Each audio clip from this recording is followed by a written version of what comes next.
Hi everybody, Peter here, Thailand bound. Thanks for joining me on my channel today. So we're going to be doing a video, one of these relationship style videos. I do get quite a lot of people write to me and ask for these. Apparently some people do enjoy these relationships between Western men and Thai bar girls. They find them quite interesting. Now, you'll have to realise, guys, eventually I am going to run out of these stories because they're all first-hand information, relationships that I know about that happened when I lived there.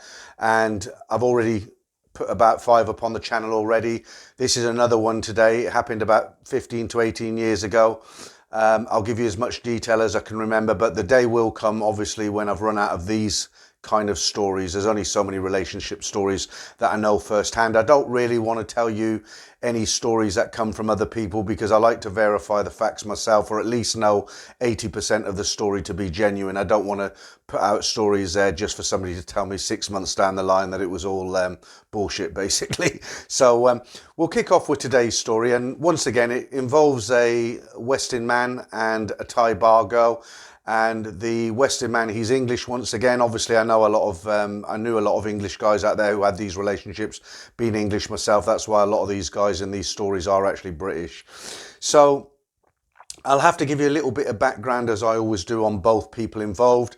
The man's name was, or is, Mike, and the girl's name is Jib. Little bit of background. Mike comes from a smallish town. It's called Bury St Edmunds. If you're English, you'll have heard of that before. He came to Thailand on vacation a couple of times, and eventually he got himself a job in a bar, in a go-go bar. Not one of the biggest bars in Nana, but it was a go-go bar, and he was managing that with another manager. It was there was 2 of them managing it, between the 2 of them, basically. Now at this time, Mike was living in the Omni Tower on Soi 4. If you're not familiar with the Omni Tower, that's the building about 3/4 of the way down Soi 4. It's shaped like a block of cheese. And I had a room there for a while myself. It's not a bad place to stay, but obviously being close to Nanaplaza, it was ideal for Mike. Now, Jib, on the other hand, she'd come down from a town called Udon Thani. That's way up north from Khon Kaen in Isan. It's practically on the border of Laos. So a long way up there, and she came down to work in one of the beer bars. She was she'd had a child already. She wasn't very young. She was about 27, 28. Quite a good looking girl, but obviously when you've had children, your body isn't kind to you sometimes, and she wasn't in a position where she could have donned a bikini and jumped up on a stage. She just her body kind of give up a little bit on that side of things, but she was a pretty girl. Now, back then, I don't know if I don't think they have them anymore, but when you come out of Soi 4, if you're familiar with Soi 4 on Sukhumvit, when you come out and turn left, there's a flyover there, an overpass, highway, bridge, whatever you want to call it. It's called different things in different countries. Now, they used to have quite a lot of bars. They were trying to make it a kind of entertainment zone. And it was Soi 1 basically. So as you come out of Soi 4, turn left, there's a shopping centre. I can't remember the name of the shopping centre. Keep going, you'll come to this bridge, and if you turned left, there were lots and lots of bars under there. It was cool. We used to call it Soi 1. Very creative, I know, but there you go. And Jib worked in a bar in Soi 1. I think they've ripped them all down now, or they've told them to move on. I don't know if they were actually legal being there. So as I say, Jib had moved down from Udon Thani in Isan. She'd come down to work, and Mike was running a go-go bar. He wasn't overly experienced, hence 2 of them running it. He wasn't on the highest salary in the world, but he was, he was holding his own in Bangkok. At that time, Mike was about 35, something like that, 35, 36. And he was doing what a lot of guys of his age do in Bangkok. He was kind of playing the field. He had a lot of girlfriends. He had a lot of friends. He had a lot of, he just liked female company. I don't want to be too direct how I say things. I'm sure you'll understand what I mean.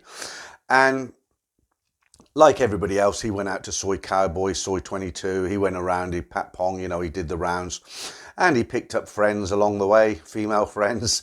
And he wasn't a bad looking bloke, Mike, actually. He wasn't a bad looking guy for the Americans.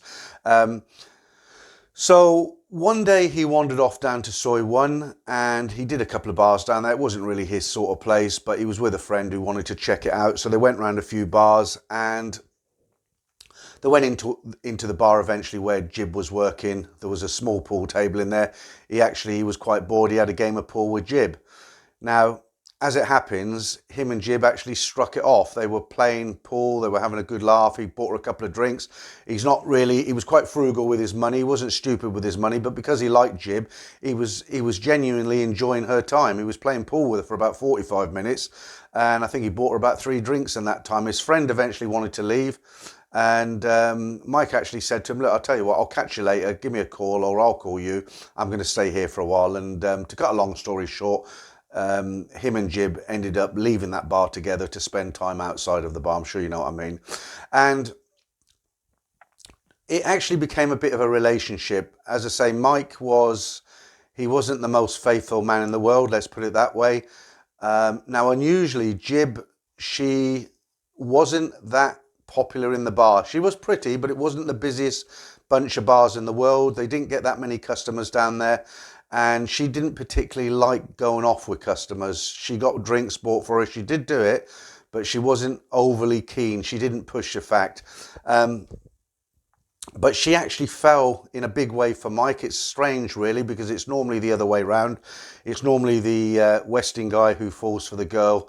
And, the bar girl, she plays him like a fiddle, basically, tries to get as much cash as she can and just goes with everybody behind his back. But it was the other way around this time. So Mike had lots of girlfriends in Bangkok. He had acquaintances. He'd go off with girls, one night stands, that sort of thing.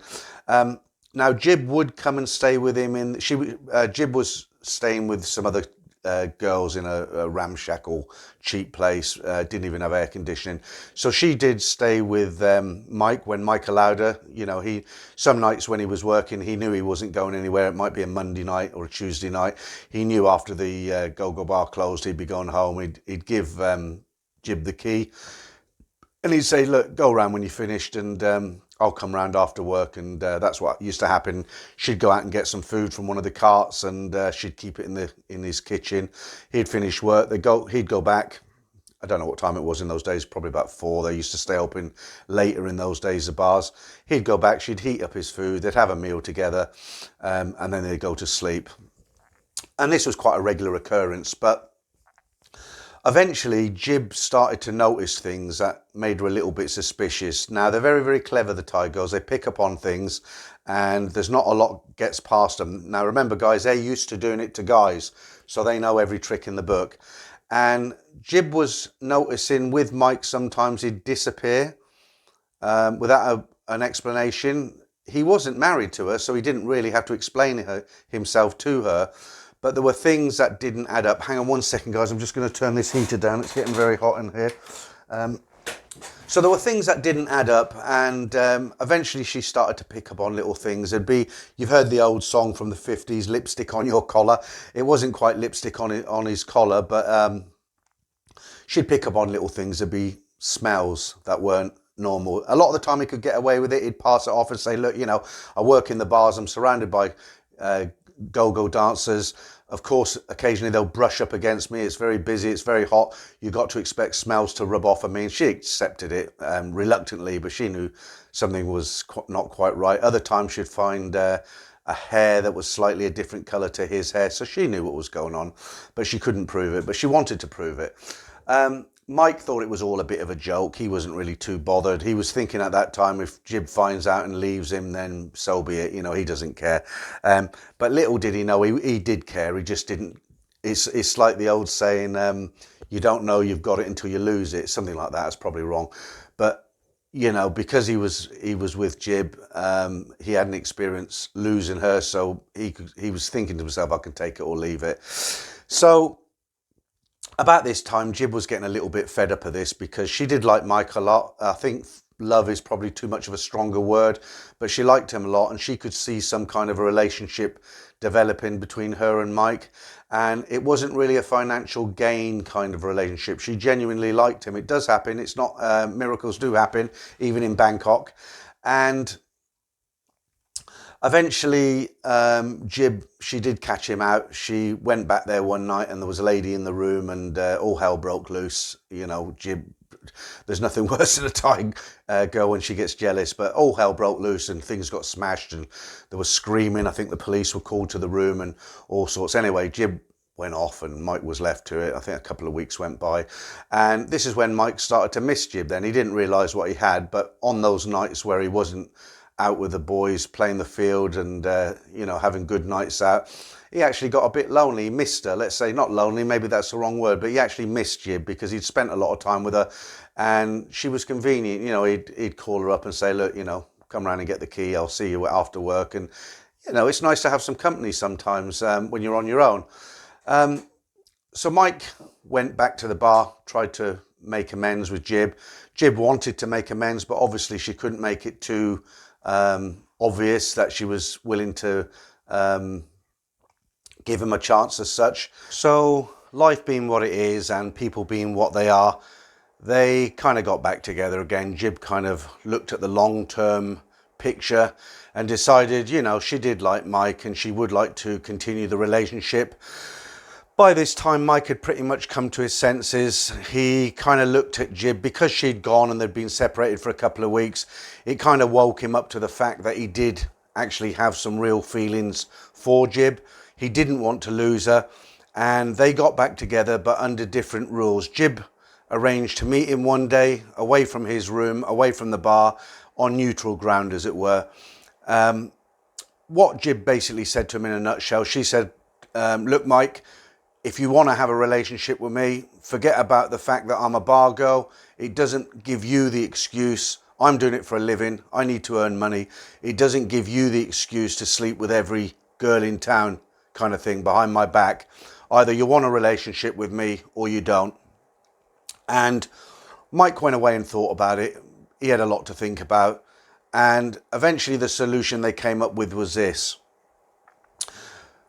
Mike would have found it very, very difficult to be faithful working in that go-go bar for obvious reasons. He's surrounded by women. He's surrounded by guys that are thinking about partying, nothing else. And it would have been very, very difficult for Mike to be faithful to Jib. He also made up his mind that he didn't want Jib to work in the bar any longer for obvious reasons.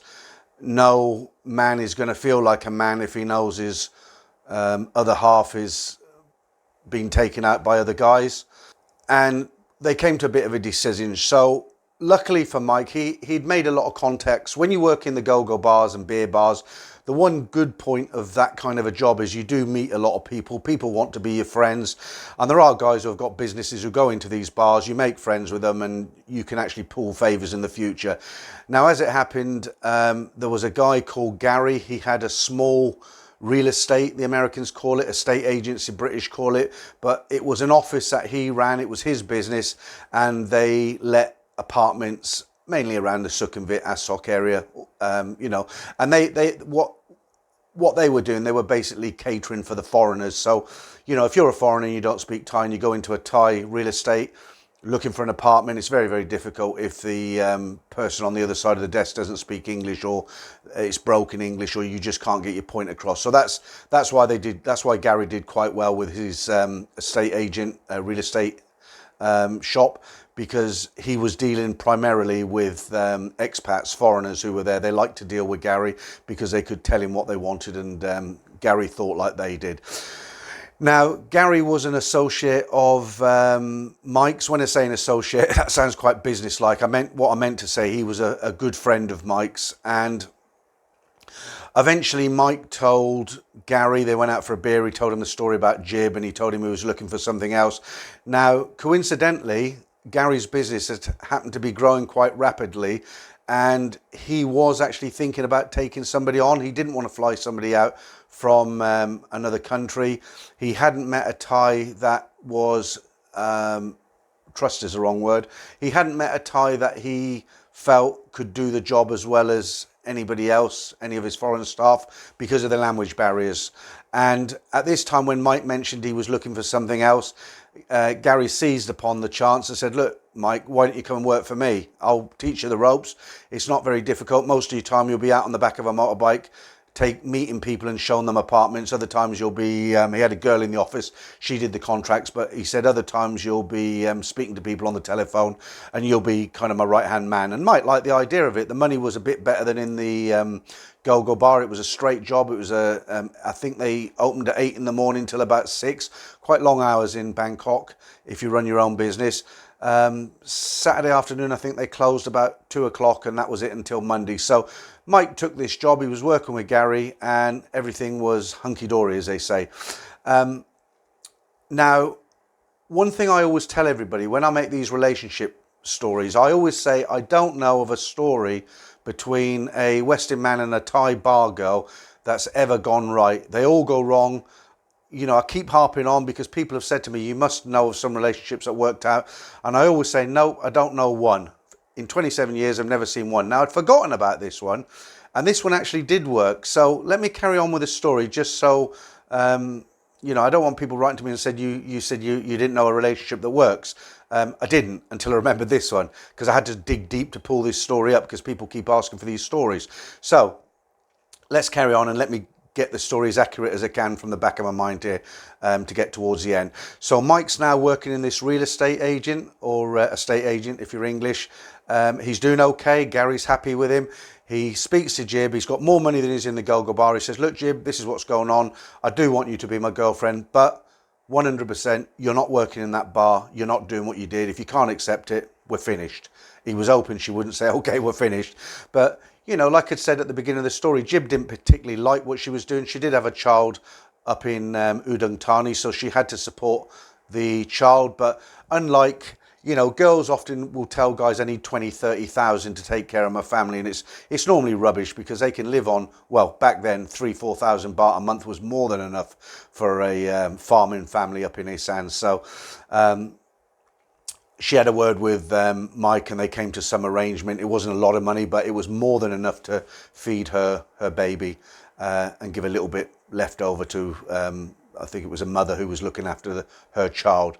And at this point, everything was agreed. Mike was working, Jib finished in the bar, and they rented a room. I believe it was on 76, Sukhumvit 76 or 77. This was just when the SkyTrain had just opened. If you remember, guys, if you've been going to Thailand for a long time, I think it was about 2001 that the SkyTrain actually opened. So no, I mean, if we're talking 15, 18 years ago, no, it wasn't quite open. Sorry, guys, I'm doing all this from memory. So it would have been back of the motorcycles. Anyway, they got this room and as far as I know, that was it. They were living together. Mike had this job with a real estate agent. He was doing well. Jib was, he'd come home and it was a regular couple. She'd cook for him. She'd go out and get some food. They were both really happy together. Now, long term, I don't know what happened. But at this point in the story, as far as I know, everything was good. They'd had their ups and downs. Mike was now working for the real estate agent. Jib had finished the bar. They were living together. They were a couple. They had their room and it was all good. And I hope you found that one interesting because it's very rare. As I say, I've never actually told a story before where everything worked out. Normally the girl ends up ripping the guy off or something terrible happens. But this is the one that broke the mold, as they say. Okay, guys, that's it for today. That's the end of this relationship story. So until the next time, thanks very much for watching this. And if you like this video, please give me a thumbs up. If you didn't like it, give me a thumbs down. Then I'll know not to make these kind of videos again. Okay, that's it for now, guys. Thanks a lot. And I'll catch you next time round.